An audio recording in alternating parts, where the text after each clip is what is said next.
दोस्तों, मैं फराज मलिक।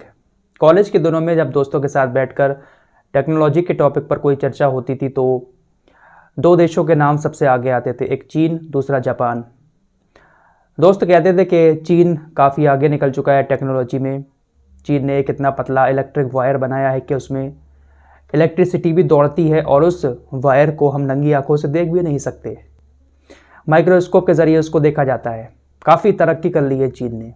वहीं कुछ फ्रेंड्स ये भी कहते थे कि जिस वायर को चीन ने बनाया है, जिसको हम नंगी आंखों से नहीं देख सकते, जापान टेक्नोलॉजी में इतना आगे हो चुका है कि उस तार के अंदर भी सुराख कर दिया। तो इस तरह की गप्पे शप्पे कॉलेज के दिनों में होती थी और ये देश अपनी टेक्नोलॉजी को लेकर अपने आप को सुपर पावर मानते भी हैं और चीन को कंपटीशन देने के लिए हमेशा अमेरिका तैयार रहता है। दोनों देशों में हमेशा 36 का आंकड़ा रहता है। लेकिन इस वक्त ये तीनों सुपर पावर देश कुदरत के कहर के सामने घुटनों पर आ चुके हैं। किसी की एक भी नहीं चल रही है। सारी सुपर पावर धरी की धरी नजर आ रही है। इन तीनों देशों में आई हुई तबाही की बात करेंगे, लेकिन इससे पहले थोड़ी सी बात अपने देश की भी कर लेते हैं। कोरोना और लॉकडाउन इस वक्त ये हॉट टॉपिक बना हुआ है हमारे देश के लोगों के लिए, क्योंकि मीडिया ने इस मुद्दे पर पिछले एक हफ्ते से बहुत सारी अजीब तरह की खबरें हमारे देश के लोगों के सामने रखी हैं। चाइना के अंदर कोरोना हाहाकार मचा रहा है, तबाही मचा रहा है। ऐसी खबरें सामने आ रही हैं जिसको लेकर हमारे देश के अंदर भी क्या कुछ हो रहा है वो सब कुछ आप मीडिया के जरिए देखते होंगे। क्या लॉकडाउन लगेगा हमारे देश में? ये सबसे बड़ा सवाल हमारे देश के लोगों के जहन में उठ रहा है। लेकिन अभी तक प्रधानमंत्री समेत प्रदेश के जितने भी मुख्यमंत्री हैं, कोरोना को लेकर जितनी भी बैठकें की हैं, उसमें लॉकडाउन जैसे शब्द का इस्तेमाल शायद नहीं किया गया। भारत के हालात कोरोना को लेकर बहुत ठीक हैं। मुश्किल से 1-2% खतरा भारत के लोगों को है। चीन के अंदर जो तबाही मची है, ऐसा खतरा शायद भारत के लोगों को नहीं है। ऐसा मैं अपने पास से नहीं कह रहा हूं, बल्कि कई सारे प्रोफेसर्स और वैज्ञानिकों की तरफ से ऐसे बातें कही जा रही हैं कि हमारे देश के लोगों ने पूरी वैक्सीन भी ले ली है और इम्यूनिटी पावर अच्छी है हमारे देश के लोगों की, इसलिए ज़्यादा खतरा हमारे देश में नहीं है। हालांकि खबरें कुछ ऐसी आ रही हैं कि चाइना से कुछ लोग हमारे देश में आए हैं, उनका जब टेस्ट हुआ तो वो कोरोना पॉजिटिव निकले। तो भाई, अगर रोकथाम करनी है तो सबसे पहले सरकार को इन फ़्लाइट्स पर रोक लगानी चाहिए, क्योंकि सबसे पहली बार जब कोरोना हमारे देश में आया था तो वो फ़्लाइट्स के ज़रिए ही आया था, दूसरे देशों से आया था। तो सबसे पहले इन चीज़ों पर रोक लगानी चाहिए। फ़िलहाल लॉकडाउन जैसी हालत अभी देश के अंदर बिल्कुल भी नहीं है और इसकी उम्मीद भी शायद नहीं है। ठंड शुरू हो चुकी है और जिस तरह के हालात पिछले साल थे, नज़ला, खांसी, ज़ुकाम, वही हालात एक बार फिर से सामने आ रहे हैं और यही कोरोना का रूप ले रहे हैं। फिलहाल लॉकडाउन जैसी चीज़ अभी हमारे देश के अंदर शायद इम्पॉसिबल है। दोस्तों, अब बात करते हैं चाइना, अमेरिका और जापान की।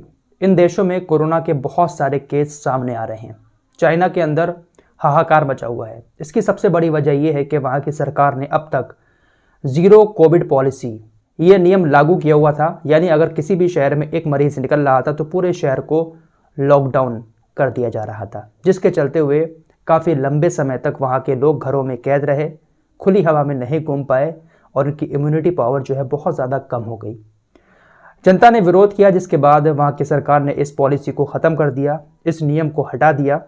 जनता बाहर निकली, खुली हवा में जब आई तो वो खुली हवा चाइना के लोगों को सूट नहीं कर पाई, जिसके चलते हुए वो बीमार होने लगे। बुखार 100 से ऊपर निकला, हॉस्पिटल में जाकर एडमिट हुए। हॉस्पिटल जो भरे हुए नज़र आ रहे हैं, उसकी सबसे बड़ी वजह यही है कि लोगों को एक साथ बहुत सारे लोगों को बुखार आया और लोग हॉस्पिटल में जाकर एडमिट होना शुरू हो गए, जिसके बाद बुखार बढ़ने की वजह से लोगों की मौत हुई, जिसको कोरोना कहा जा रहा है कि कोरोना हुआ और लोगों की मौत हो रही है। जब मौत हो रही है तो शमशान घाट भी जाहिर सी बात है भरे हुए नज़र आएंगे ही। तो यही सारी चीज़ें चाइना के अंदर चल रही हैं, यही कोरोना है। लेकिन हमारे देश के लोगों की इम्यूनिटी पावर काफ़ी मजबूत है, क्योंकि हम लोग वैक्सीनेटेड भी हो चुके हैं और खुली हवा में हम लोग घूम फिर भी रहे हैं, इसलिए हमारी इम्यूनिटी पावर काफ़ी ठीक है। काफ़ी सारे प्रोफेसर और वैज्ञानिक ये बात कह रहे हैं कि हमारे देश के लोगों को ख़तरा इस वायरस से कम है।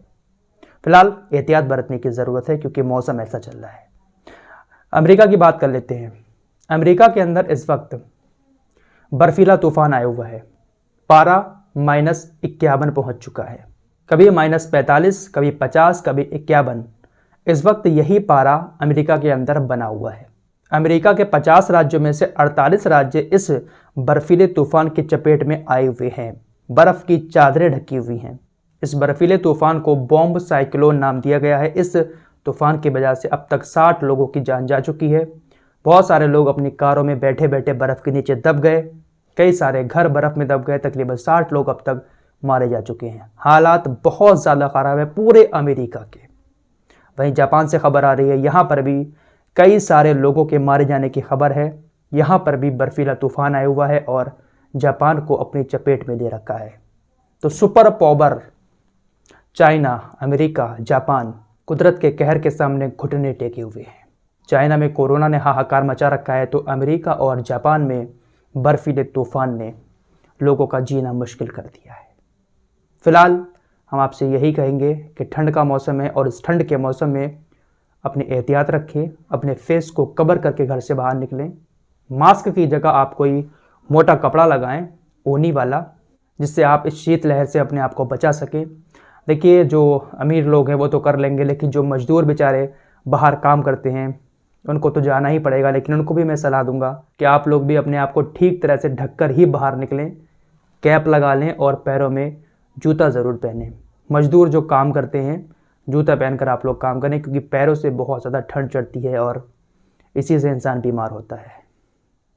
मिलते हैं एक और नए वीडियो के साथ, तब तक के लिए अपना ख्याल रखिए।